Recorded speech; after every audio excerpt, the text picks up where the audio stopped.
Good morning everyone, my name is Rohit Pal and I teach you in computer application. आज का हमारा जो topic है वो हमारा एसआरएस है, जो कि हमारा सॉफ्टवेयर इंजीनियरिंग से रिलेटेड टॉपिक है। सॉफ्टवेयर इंजीनियरिंग हमारा जो जब भी एक सब्जेक्ट है जिसमें हमारा सॉफ्टवेयर इंजीनियरिंग, जब भी हम कोई सॉफ्टवेयर डेवलप करते हैं तो जो सॉफ्टवेयर को डेवलप कर रहे होते हैं डेवलपर, वो सॉफ्टवेयर इंजीनियर की मदद से, ये टॉपिक की मदद से सॉफ्टवेयर को डेवलप करते हैं। जिसमें सॉफ्टवेयर इंजीनियरिंग का ही एक टॉपिक का छोटा सा भाग है हमारा एसआरएस।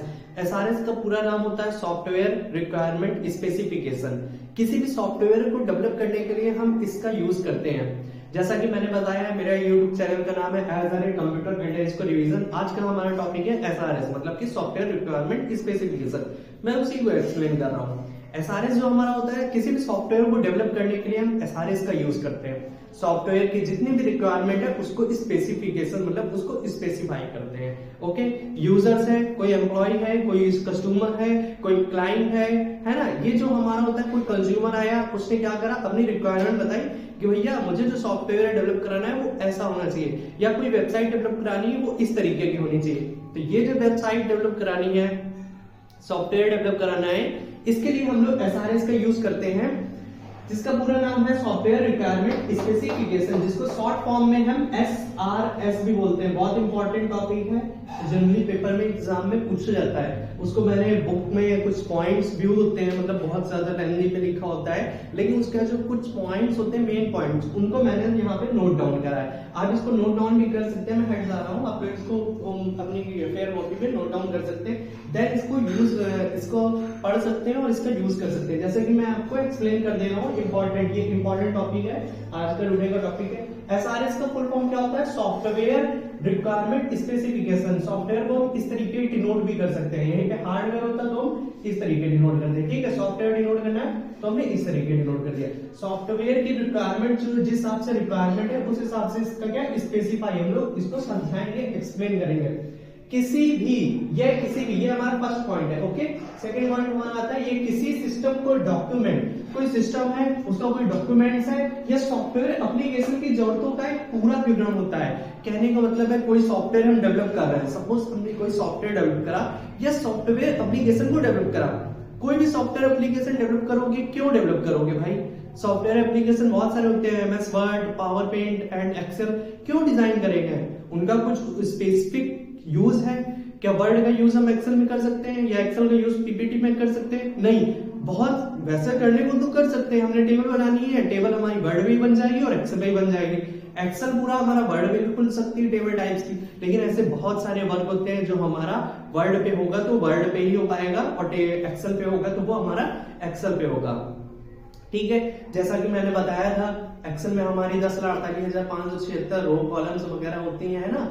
तो ये जो हमारी हैं जितने, ये हमारी वर्ड में नहीं मिल पाएंगी ना, तो इसके लिए हम लोग को एक्सेल ही यूज करना होगा। या फिर अदर वर्क होते हैं, अदर कुछ स्पेसिफिक रीजंस होते हैं, उनका अगर यूज करना है तो हमें एक्सेल का ही यूज करना होगा।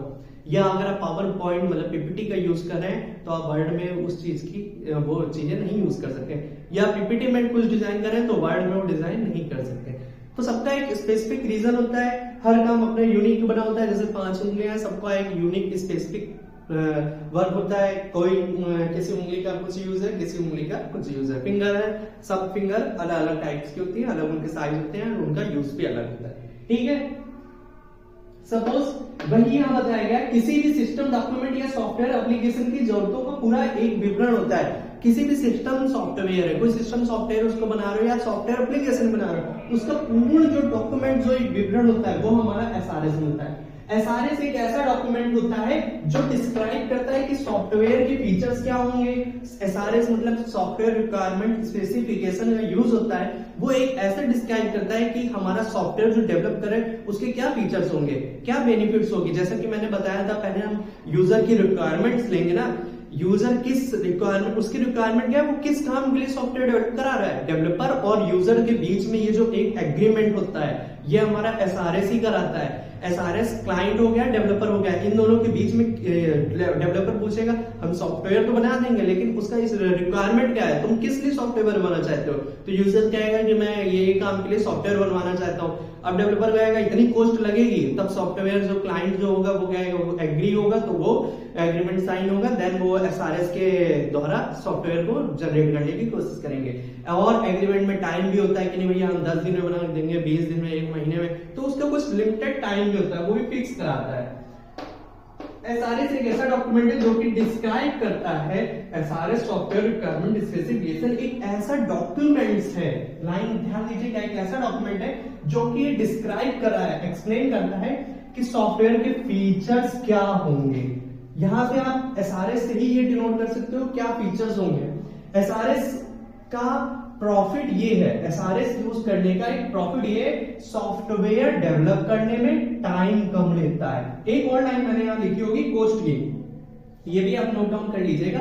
थर्ड पॉइंट हमारा समझ गए। फोर्थ पॉइंट है एसआरएस यूज कर रहे हो सॉफ्टवेयर रिक्वायरमेंट स्पेसिफिकेशन, इसका जनरल यूज ये इसलिए यूज करते हैं क्योंकि टाइम भी कम लेता है। आप टाइम अगर कोई चीज टाइम कम ले रही तो आप उसी से ही तो काम कराना पसंद कर दोगे।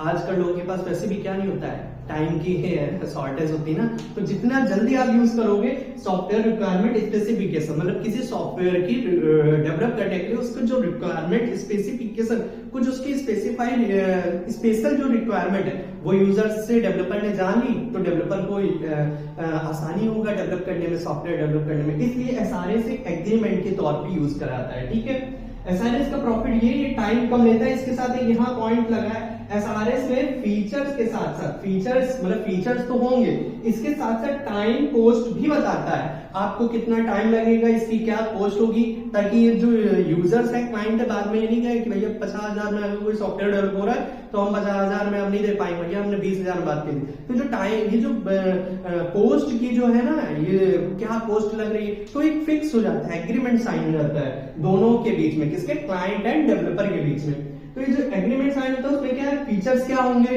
क्या हमें तुम सुख सुविधा दोगे, क्या हमें फीचर्स दोगे, प्रोवाइड करोगे सॉफ्टवेयर में, टाइम कितना लोगे, उसे आपसे कॉस्ट भी बताता है। तो एसआरएस में ये सब चीजें क्लियर हो जाती हैं एंड सॉफ्टवेयर डेवलप करने में टाइम भी कम लेता है। और ये इस तरीके से ये काम होने पर सॉफ्टवेयर डेवलप करने में भी आसानी हो जाती है। ठीक है, फीचर्स ऑफ सॉफ्टवेयर, फीचर्स तो होते हैं, इट्स बिहेवियर, उनका कैसा रूल है, कैसा बिहेवियर है सॉफ्टवेयर का, ये भी आपको एक्सप्लेन करता है। लास्ट पॉइंट भी फिनिश हो गया। अब आते हैं हमारे फिफ्थ पॉइंट पे। फिफ्थ पॉइंट हमारा सॉफ्टवेयर रिक्वायरमेंट स्पेसिफिकेशन वह सॉफ्टवेयर है जिसके सॉफ्टवेयर के लेआउट, मतलब सॉफ्टवेयर के जितने लेआउट है, एक के अंदर एक टेम्पलेट्स होंगे, उनकी इंटरफेस होगा जो लेआउट की तरह होता है, एक लेआउट मतलब लेयर्स होती है उनकी तरीके होता है, जिसमें एसआरएस जो है वो यूजर की रिक्वायरमेंट, ये पॉइंट याद रखिए, एसआरएस जो है वो यूजर की रिक्वायरमेंट के हिसाब से बना है या नहीं। लाइन बाय लाइन लेआउट काम कर रहा है। इसमें क्या होता है, एसआरएस की मदद से ये भी देखा जाता है कि यूजर की रिक्वायरमेंट के अनुसार ये बन रहा है सॉफ्टवेयर या नहीं बन रहा है। अगर नहीं बन रहा है तो क्यों नहीं बन रहा है, एग्रीमेंट साइन हुआ है भैया, ऐसे नहीं काम हो रहा है। एसआरएस में पूरी तरीके से यूजर सेटिस्फाइड होना चाहिए कि उसकी यूजर की रिक्वायरमेंट के अनुसार सॉफ्टवेयर बना है। लास्ट में एनालिसिस भी होता है, यूजर जो है वो अपने सॉफ्टवेयर को चेक करेगा, उस पर कार्य करेगा, अगर कुछ भी कमी या बेसी या कुछ भी अगर निकलता है, डिफॉल्ट एरर कुछ भी आता है तो डेवलपर को फिर से उस पर काम करना होगा, भले चाहे उसकी पेमेंट हो गई हो, कहने का मतलब कॉस्ट होने के बाद भी, क्योंकि एग्रीमेंट साइन होता है। 6 नंबर से हमारा एसआरएस जो हमारा होता है फंक्शनल एंड नॉन फंक्शनल, जो हमारी फंक्शनल है एंड नॉन फंक्शनल रिक्वायरमेंट है अच्छे से डिस्क्राइब करता है, उनको एक्सप्लेन कैसे करता है, बहुत अच्छे तरीके से। फंक्शनल रिक्वायरमेंट होंगी और चाहे नॉन फंक्शनल हो, इनको क्या करता है, अच्छे से एक्सप्लेन करता है और अच्छे से उसमें डिस्क्राइब करता है। कस्टमर से 7 पॉइंट है हमारा ये, डेवलपर जब होता है, डेवलप करने आता है सॉफ्टवेयर वो, तो कस्टमर बोलो या क्लाइंट बोलो, कस्टमर से सारी इंफॉर्मेशन रिक्वायरमेंट गैदरिंग, मतलब जितनी भी इंफॉर्मेशन है उसकी रिक्वायरमेंट को गैदर करता है, सोचता है, विचारता है कि हमें सॉफ्टवेयर को ऐसे बनाना है, ये हमारा सॉफ्टवेयर कुछ इस तरीके बनेगा। गैदर करने के बाद उस रिक्वायरमेंट को गैदरिंग कर लिए हैं तो सिस्टम एनालिसिस चाहिए होगा, मतलब जब रिक्वायरमेंट गैदर कर लेता है डेवलपर तब उसको एक सिस्टम एनालिसिस चाहिए होगा। और सिस्टम एनालिसिस क्यों चाहिए होगा, सिस्टम एनालिसिस चाहिए होगा जो आपको एसआरएस डॉक्यूमेंट को रेडी करके दे। एसआरएस एक डॉक्यूमेंट है, जैसे कि एसआरएस एक डॉक्यूमेंट आपने रेडी कर दिया, पूरा सिस्टम क्या होता है, पहले तो आपने यूजर की रिक्वायरमेंट ली, फिर एक पहले तो यूजर की रिक्वायरमेंट के अनुसार से एसआरएस जो होता है वो डेवलप कर लेता है, डॉक्यूमेंट को रेडी कर लेता है, सॉरी कस्टमर से जितनी भी इंफॉर्मेशन है उसको देख लेता है, सुन लेता है, समझ लेता है। कहने का मतलब डेवलपर जब होता है, एसआरएस जब एग्रीमेंट साइन हो रहा होता है तो कस्टमर से जितनी भी हमारी रिक्वायरमेंट्स है उसको गैदर करता है। गैदरिंग करने के बाद सिस्टम एनालिसिस चाहिए होता है, सिस्टम एनालिसिस चाहिए होता है जो कि एनालाइज करके डॉक्यूमेंट रेडी करके देता है। अब इस डॉक्यूमेंट पे साइन होता है, ठीक है। ये हमारा एसआरएस का ही यूज हो रहा है सिस्टम को डेवलप करने के लिए, कुछ नहीं है। एसआरएस सिर्फ एक क्लाइंट और एक डेवलपर के बीच में जो एग्रीमेंट होता है उसी के बारे में यहाँ बताया गया है।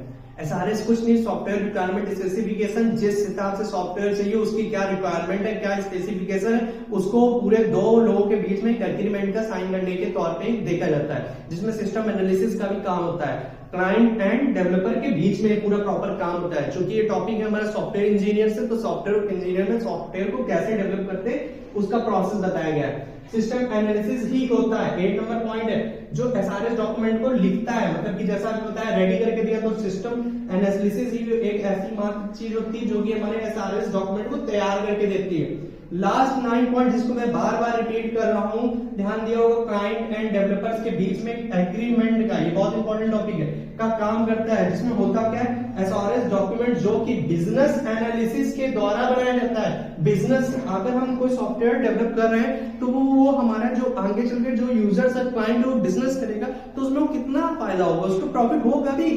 आपने कोई शॉप खोली, ई कॉमर्स, सॉरी आपने कोई भी शॉप खोल ली, अब ई कॉमर्स वेबसाइट बना के दे दी, ई कॉमर्स वेबसाइट को कोडिंग करके बनवा ली है, डेवलपर से हमने बनवा लिया, तो ये जो वेबसाइट बना रहे हैं, वेबसाइट बनाने का प्रॉफिट भी है या नहीं? जैसे सपोज ब्लिंकिट बनाया, फ्लिपकार्ट बनाया है ना, अमेजोन बनाया, तो ये बनाने का प्रॉफिट है भी या नहीं? अगर है तो उस पर एनालाइज होता है, बिजनेस एनालिसिस होता है। हाँ, अगर प्रॉफिट हो रहा है तो इस पे वर्क करा जाएगा, ठीक है, जो कि बिजनेस एनालिसिस के द्वारा बनाया जाता है। एंड 10 पॉइंट हमारा है, सिस्टम या सॉफ्टवेयर एप्लीकेशन को जरूरतों का डॉक्यूमेंट के रूप में विवरण करके देता है। अब जब कोई एक तैयार हो रहा है टॉपिक, तो उसको किस रूप में दे रहा है? डॉक्यूमेंट्स के रूप में। एक डॉक्यूमेंट्स बना दिया, उसके हिसाब से उसको एक्सप्लेन कर दिया। 11 पॉइंट मैंने समझाया था, एसआरएस में फीचर के साथ साथ टाइम एंड कॉस्ट भी पता चल जाती है, ये भी जानकारी मिल जाती है, जिससे डेवलप करने में आसानी हो जाती है कि सॉफ्टवेयर को डेवलप करने में। 11 पॉइंट हमारा, एंड 12 पॉइंट हमारा फीचर्स ऑफ सॉफ्टवेयर, इसमें फीचर्स ज्यादा होते हैं। एंड 13 पॉइंट है हमारा इट्स बिहेवियर। तो ये 13 पॉइंट है, इनको आप नोट डाउन कर सकते हैं। अगर अच्छी तरीके से लिखा जाए तो ये कम से कम 2 पेज से ज्यादा का मेथड आप लिख सकते हो। इसके डिसएडवांटेज एडवांटेज लिख देना। इसके टाइप्स भी आते हैं, इसमें टाइप्स भी हैं, इनके फीचर्स भी आते हैं। How many types of features, इनके 10-15 फीचर्स भी हैं जिनको मैं नेक्स्ट वीडियो में एक्सप्लेन करूंगा। ओके, मिलते हैं नेक्स्ट वीडियो में। Thank you so much guys. Channel को सब्सक्राइब कर सकते हैं, बेल आइकन दबा सकते हैं ताकि आपका वीडियो बार बार मेरा अपडेट होता रहे, ठीक है। इसके साथ साथ आप लाइक कर सकते हैं, कमेंट कर सकते हैं। कोई भी प्रॉब्लम आ रही है सॉफ्टवेयर इंजीनियर से रिलेटेड टॉपिक में या अदर कंप्यूटर से सब्जेक्ट से रिलेटेड, कोडिंग हो सकता है हमारा या कोई लेक्चर हो सकता है, उसको मैं कोशिश करूंगा कम से कम शब्दों में एक्सप्लेन करने का, कम से कम मेथड में उस टॉपिक को लाने का। अगर कोई 4 पेज का मेथड है तो वो नहीं याद होता है, नहीं समझ में आता, उस टॉपिक को मैं कम वर्ड में, कम चीज टाइम में एक्सप्लेन करने की कोशिश करूंगा और बहुत अच्छे टॉपिक्स के रूप में। Okay, thank you so much guys. आप मुझे इंस्टाग्राम पे मैसेज भी कर सकते हैं, यहाँ पे मेरे यूट्यूब से इंस्टाग्राम में कनेक्ट है, वहां पे आप मुझसे कोई भी टॉपिक पूछ सकते हैं। थैंक यू सो मच, मिलते हैं नेक्स्ट वीडियो में।